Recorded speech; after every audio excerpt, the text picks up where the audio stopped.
SNX Marathi, Siddheshwar news express, सत्यासाठी SNX सोबत.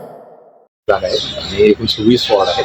त्याच्यामध्ये जवळजवळ 1093 मतदान केंद्र आहेत आणि त्या मतदान केंद्रावर आपल्याकडे साधारण प्रत्येक मतदान केंद्रामध्ये 4 मतदान अधिकारी असतात आणि 1 पोलीस कर्मचारी.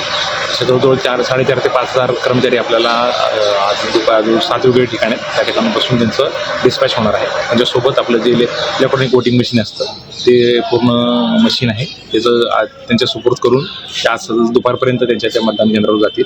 त्या ठिकाणी ते आवश्यक जे काय अरेंजमेंट आहेत आणि ते मतदान केंद्र तयारी करण्याची कारवाई आहे ते पूर्ण पार पाडतील. आणि उद्या सकाळी 7 वाजल्यापासून सकाळी 6-6:30 त्यांचं मॉक पोर होईल आणि 7 ते 5:30 या वेळामध्ये उद्या मतदानाची प्रक्रिया पूर्ण होणार आहे.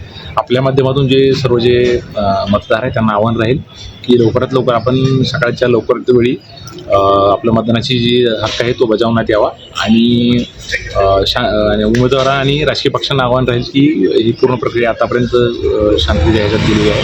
त्यापुढे सुद्धा शांतता आणि सौहार्दाच्या वातावरणात आपण ही पूर्ण प्रक्रिया पूर्ण करूया आणि लगेचच परवा दिवशी म्हणजे 16 तारखेला सकाळी 10च्या दरम्यान मतमोजणीची प्रक्रिया सुरू होणार आहे.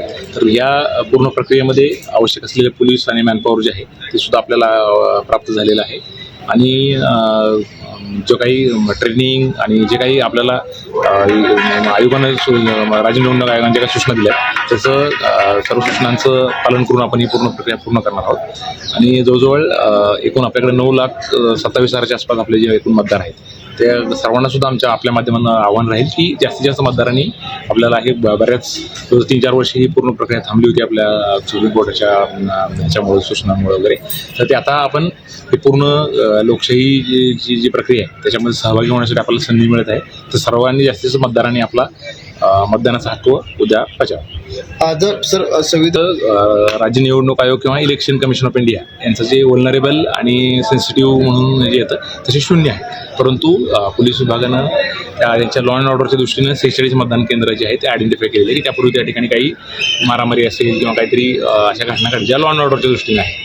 तर त्या ठिकाणी त्यांचं ॲडिशनल मॅनपॉवर राहणार आहे. त्या माननीय पोलीस आयुक्त सोलापूर यांनी त्याची व्यवस्थित प्लॅनिंग केलेलं आहे आणि इतर जी आपली सुविधा आहे त्यासुद्धा आपण ज्या बेसिक मतदारांसाठी ज्या काही सुविधा असतात मतदान केंद्रावर त्या आपण अवेलेबल करून दिलेल्या आहे. त्याच्यामध्ये पाण्याची व्यवस्था असेल, रॅम्पची व्यवस्था असेल, लाईटची व्यवस्था असेल, टॉयलेट बहुतेक आपल्या ज्या चांगल्या शहरामधल्या ज्या शाळा आणि कॉलेजेस आहेत आणि त्यामुळं त्यांचे म्हणजे मतदान केंद्र जे आहेत ते अतिशय चांगल्या व्यवस्थित खुले आहेत. तर त्याच्यामुळं मतदारांना कुठलीही अडचण निर्माण होणार नाही याची आम्ही दक्षता घेतलेली आहे. एकंदरीत